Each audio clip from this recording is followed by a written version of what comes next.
আজকের ভিডিওতে আমরা কথা বলবো একটি এমন ব্যক্তিকে নিয়ে যিনি খুব অল্প সময়ে মার্কিন যুক্তরাষ্ট্রের রাজনীতিতে বড় আলোচনার কেন্দ্রবিন্দু হয়ে উঠেছেন। তিনি হলেন জোহরান মামদানি, যুক্তরাষ্ট্রের নিউ ইয়র্ক সিটির নির্বাচিত মেয়র এবং দক্ষিণ এশীয় বংশোদ্ভূতদের মধ্যে নতুন এক রাজনৈতিক প্রতীক। জোহরান মামদানি একজন ভারতীয় বংশোদ্ভূত আমেরিকান রাজনীতিবিদ। জন্ম উগান্ডায়, তারপরে পরিবার আমেরিকায় চলে আসে। ছোটবেলায় বহু অভিবাসী পরিবারের মতোই তিনি দেখেছেন। ভাড়ার বাড়ির চাপ, অভিবাসী কমিউনিটির সংগ্রাম, সাধারণ মানুষের মৌলিক চাহিদা, এই পটভূমি থেকেই তার রাজনৈতিক চিন্তাধারা গড়ে উঠেছে। তিনি নিউ ইয়র্কের কুইন্স জেলার প্রতিনিধি হিসাবে কাজ শুরু করেন এবং খুব অল্প সময়ে সাধারণ মানুষের সমস্যা নিয়ে সরব হয়ে পরিচিতি পান। জোহরানের সবচেয়ে বড় শক্তি তার গ্রাউন্ড লেভেলের ক্যাম্পেইন।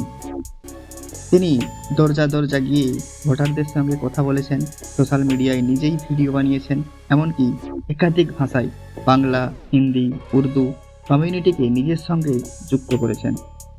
তার প্রচারের মূল লক্ষ্য ছিল সাশ্রয়ী বাসস্থান, গণপরিবহন উন্নয়ন, স্বাস্থ্যসেবা পাওয়া সহজ করা, ভাড়াটিয়াদের অধিকার রক্ষা, জনসাধারণের জন্য অর্থনৈতিক ন্যায় বিচার।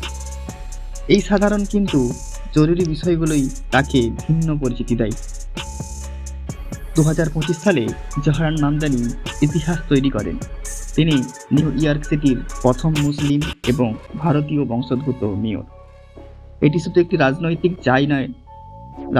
জয় নয়, এটি ছিল অভিবাসী শ্রমজীবী মানুষের জন্য এক বড় প্রতীকী বিজয়। তার বিজয়ের পর অনেক সংবাদ মাধ্যম লিখেছে, এই নির্বাচন নিউ ইয়র্কের রাজনীতিতে নতুন অধ্যায়ের সূচনা।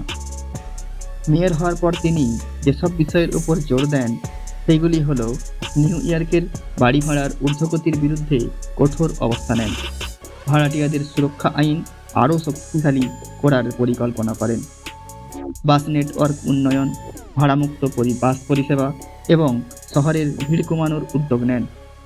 অভিবাসী পরিবার, শ্রমিক এবং নিম্ন আয়ের মানুষদের ন্যায্য সুযোগ, এটাই তার নেতৃত্বের মূল মন্ত্র। জোহরান মামদানি শুধু রাজনীতিতে নয়, ইন্টারনেটেও খুব জনপ্রিয় হয়ে ওঠেন। তার বক্তব্য, রাস্তায় দাঁড়িয়ে মানুষের সঙ্গে কথা বলা, এসব ক্লিপ ভাইরাল হয়। তিনি সাধারণ মানুষের ভাষায় কথা বলেন, আর এই জিনিসটাই তাকে আলাদা করে তোলে। কিছু ভিডিওতে তিনি বাংলা বলতে শোনা যায়, যা ভারতীয় ও বাংলাদেশি কমিউনিটির কাছে তাকে আরও কাছের মানুষ করে। যে কোনো রাজনৈতিক ব্যক্তির মতোই জোহরান মামদানি ঘিরে বিতর্ক আছে। তার কিছু নীতি অত্যন্ত সাম্যবাদী বা বামপন্থী বলে সমালোচনা করা হয়ে থাকে। বিরোধীরা দাবি করেন এতে শহরের ব্যয় বাড়তে পারে এবং ব্যবসায়িক স্বাধীনতা কমতে পারে। আন্তর্জাতিক ইস্যুতে তার কিছু বক্তব্য বিতর্কে তোলে, বিশেষ করে মধ্যপ্রাচ্য, অভিবাসন ও ধর্মীয় বিষয় নিয়ে তার মতামত অনেককে উদ্বিগ্ন করেছে। তার সমর্থন পাওয়ার ধরনও নিয়েও প্রশ্ন। কিছু সাংবাদিক দাবি করেন তার প্রচারণা সংগঠনগুলো অত্যন্ত প্রগতিশীল ও আদর্শবাদী, যা সবার পছন্দ নয়। তবে সমর্থকদের যুক্তি হলো, যে মানুষ সাধারণ মানুষের জন্য দাঁড়ায় তার বিরুদ্ধে সমালোচনা থাকবেই। জোহরান মামদানি এমন একজন নেতা যাকে তরুণ প্রজন্ম নতুন ধরনের রাজনীতি হিসাবে দেখে, যিনি অভিবাসী, শ্রমজীবী মানুষ ও প্রগতিশীলদের কাছে অনুপ্রেরণা। একই সঙ্গে বিতর্কিত, কারণ তার নীতি সাহসী এবং প্রচলিত রাজনীতির বাইরে।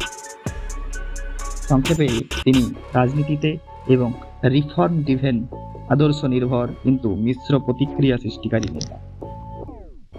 জোহরান মামদানি একটা ব্যাপার স্পষ্ট করেছেন, রাজনীতি শুধু ক্ষমতা নয়, মানুষের পাশে দাঁড়ানোর শিল্প।